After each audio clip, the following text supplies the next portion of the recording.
Well, as you can see, I'm not in my van today. Where am I? I'm at the Montauk Lighthouse on Long Island. What on earth am I doing there? Well, how I got here is sort of an interesting story. My apologies for the wind. I will try to keep things to an absolute minimum. I've got a dead cat on the microphone at this point, so hopefully you can actually hear me and there's not too much wind noise. I need to tell you about 3 women that I interacted with yesterday. I've tried to shoot this thing like 4 or 5 times at this point, and it's hard. It's been hard to shoot it, let's put it that way. So, the first is Gina. I've known Gina for forever.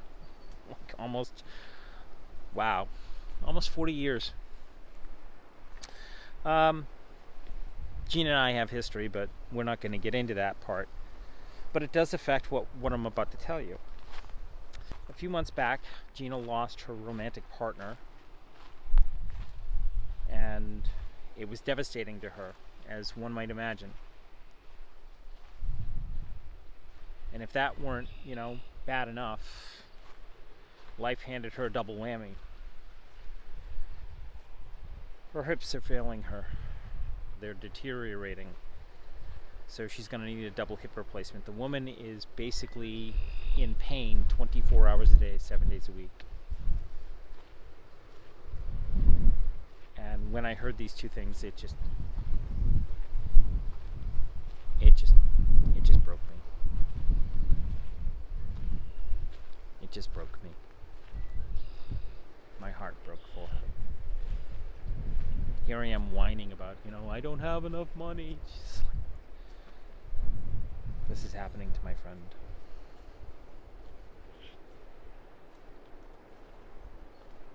I felt small and insignificant. The story's about her, not about me.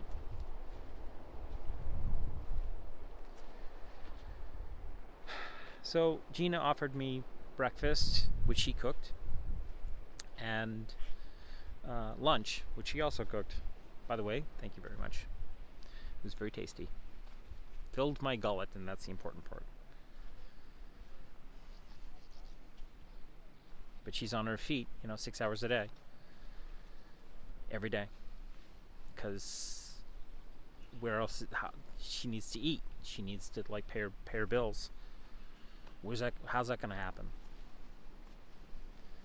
So consequently, she's in a lot of pain, and it's hard. When I left her, I was in tears, and I was on my way to meeting the second of our guests, and that was Donna. Donna and I also have history. I've known Donna since she was 13 years old. And the reason I know Donna is because Donna and her sister and I and her mother, Donna, Sandy, and I were in the play Godspell when I was 20 years old. And suffice it said, Donna did the thing that I could never do with Sandy. And there's some irony there. I'm not jealous. I'm very happy for what happened for her, but still. So let's rewind the tape a little bit, and without getting too far into the story, because I want to make this a story unto itself, because it rightfully deserves its own story. Donna lost her husband, Everett, of 20 years back in last November, I think. And suffice it said, Donna's been beside herself ever since. So what's the ironic part? The ironic part is that Everett was a man of color. You can see where this is going. And Donna is not. That meant a mixed marriage, which her parents were vehemently against. I know, racism in this neck of the weeds. Suffice it said that Donna married the man that she loved and spent 20 happy years with him. He died. The irony of that dynamic is that 30 years earlier, I was dating her sister, Sandy, and her parents broke us up because I was a man of color. And her father did not want us to date. Now, mind you, I was persona grata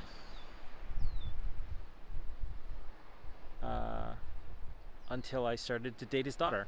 And then I was persona non grata.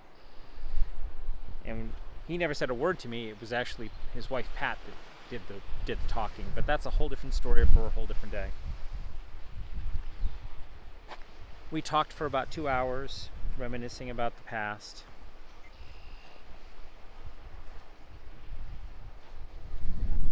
And that brings me to Wendy. Wendy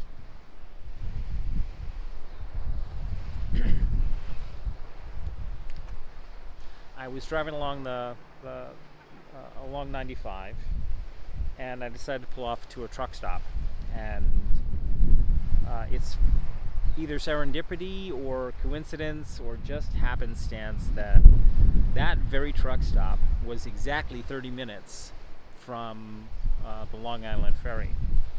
Turns out that Wendy is on Long Island. She was in Chicago working on a TV show, and then I needed to come help her out. We're not romantic partners, never have been, so just get that little thought out of your head. About 2 years ago, I was in a really bad state. And I couldn't eat, I couldn't sleep, and this went on for not just a couple of days, not just a couple of weeks, a couple of months, a few months actually. And between Wendy and one of the people that I'm going to see in North Carolina, in Raleigh, North Carolina, they basically kept me sane. They were my tent poles. Wendy is one of my tent poles. So when I heard that Wendy was in a bad way, I made a beeline for the ferry and came to support my girl, because that's what you do. All three of these ladies are experiencing pain right now. The story isn't about me, it's about them.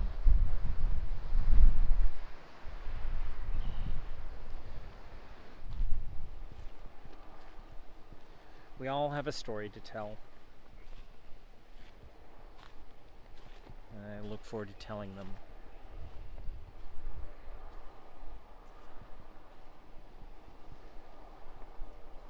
All three ladies will be all right eventually. It's just going to take a little while for them to get right.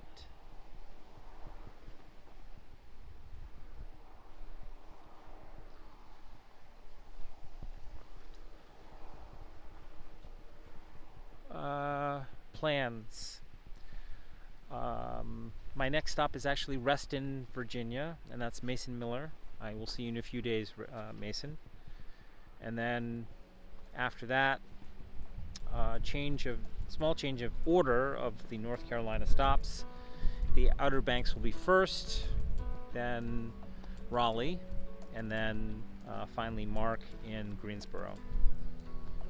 And then I'm making my way to Lubbock, Texas, very slowly from there, assuming the van holds out that long, to do some work with Miss Leah and Max. Max is not my dog, but he certainly acts like it.